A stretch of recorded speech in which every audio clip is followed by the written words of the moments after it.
अस्सलाम वालेकुम दोस्तों, कैसे हैं आप? आजकल जो कनाडा का वीज़ा है, उसका जो रिस्पॉन्स टाइम है, वो बहुत तेज़ हो गया है।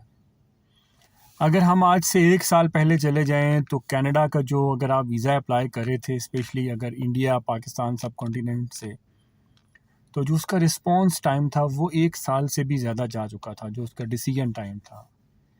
मगर पिछले चंद माह से आपने विटनेस किया होगा कि 15 दिन के अंदर भी रिस्पॉन्स मिल रहा है लोगों को।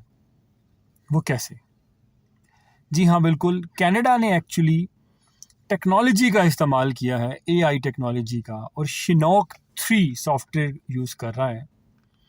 ये कैसे काम करता है और ये कैसे डिसीजन लेता है, आज मैं आपको इस वीडियो में बताऊँगा, और आपको इस वीडियो में ये भी बताऊँगा कि आप कौन से ऐसे स्टेप लें कि आप शिनॉक से बच सकें और आपको एक रिपोर्ट, एक सॉफ्टवेयर, एक टेक्नोलॉजी, एक एआई सिस्टम आपका वीज़ा एक इंसान तक ना जाने दे, ह्यूमन तक ना जाने दे, और सिस्टम ही उसको रिजेक्ट कर दे।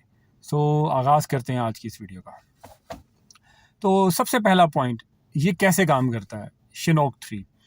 जैसे कि कोविड की जो रिस्ट्रिक्शंस थी, कोविड के वक्त जो एक बैकलॉग बना पूरी दुनिया में कनाडा के ऊपर, और वो बैकलॉग इतना बढ़ चुका है कि यूएस आज तक उस पर अभी तक काबू नहीं कर पा रहा कि अगर आप पाकिस्तान में और इंडिया में यूएस का वीज़ा अप्लाई कर रहे हैं तो आपको 1 साल तक की अपॉइंटमेंट मिल रही है।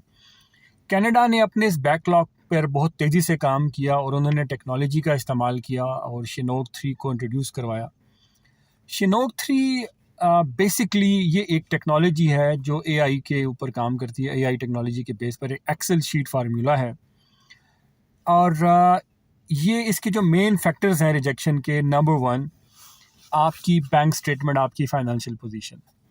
जब आप अपना वीज़ा अप्लाई करते हैं और आप उसको वीक अपनी फाइनेंशियल पोजीशन बताते हैं, क्योंकि जो हजरात कनाडा का वीज़ा अप्लाई कर चुके हैं वो जानते हैं, और जो नहीं जानते, जो अप्लाई करने का इरादा रखते हैं, वो इस चीज़ को याद रखें कि अगर आप एक टूरिस्ट वीज़ा अप्लाई करते हैं कि आप घूमने फिरने के लिए जा रहे हैं, तो उसके लिए अगर आप कनाडा घूमना चाहते हैं तो उसमें जो बेसिक चीज़ें देखी जाती हैं कि आपकी ट्रैवल हिस्ट्री क्या है, आप कहीं से रिफ्यूज़ तो नहीं हुए, और आपकी फाइनेंशियल पोजीशन क्या है। उस फॉर्म पे आपसे पूछा जाता है कि आपके पास कितनी सेविंग्स हैं, और मैं कोई फिगर नहीं कोट करूँगा।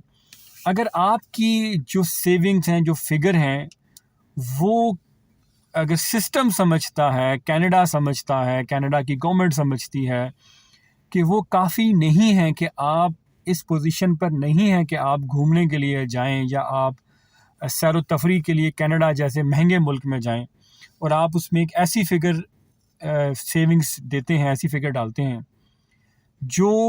जो सिस्टम उसको इजीली डिटेक्ट कर लेता है और उसको वीज़े को आपके रिजेक्शन की तरफ भिजवा देता है। अब इसका यह मतलब भी नहीं है कि आप जो उसमें अमाउंट डालें, जो फिगर डालें, वो गलत डालें, क्योंकि आप जो अमाउंट डालेंगे वो आपकी बैंक स्टेटमेंट जो आप प्रोवाइड करेंगे वीज़ा अप्लाई करते वक्त, उससे बिल्कुल टैली होना चाहिए।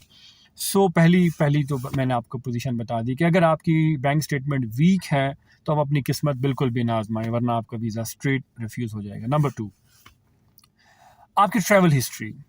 अगर आपकी ट्रैवल हिस्ट्री नहीं है और आपकी बैंक स्टेटमेंट भी वीक है, तो सिस्टम उसको डिटेक्ट करने में मज़ीद आसानी हो जाएगी।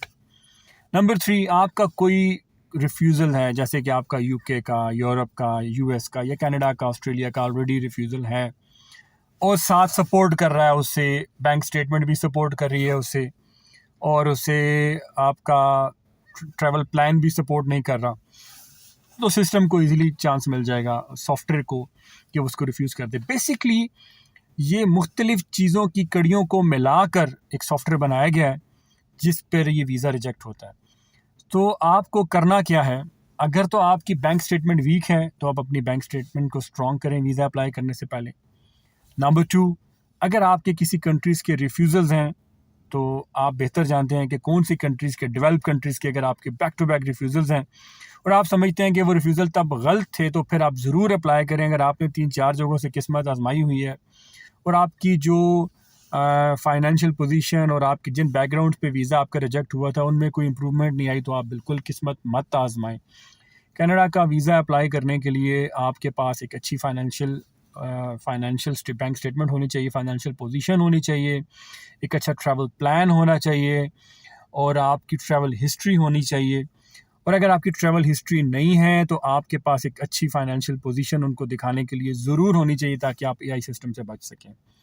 आपके अगर रिफ्यूज़ल्स हैं बहुत ज़्यादा तो आप अपने उन रिफ्यूज़ल्स को अच्छे तरीके से डिस्क्राइब कर सकें अपने कवरिंग लेटर में, ताकि अगर वो एआई सिस्टम से बच जाए तो आपके पास जो वीज़ा ऑफिसर है उसके पास काफ़ी ज़्यादा लॉजिक्स होनी चाहिए कि वो उसके पास काफ़ी ज़्यादा डाटा हो कि वो उसको उस पर डिसीजन ले सके कि जो प्रीवियस वीज़ा रिफ्यूज़ल से वो गलत थे।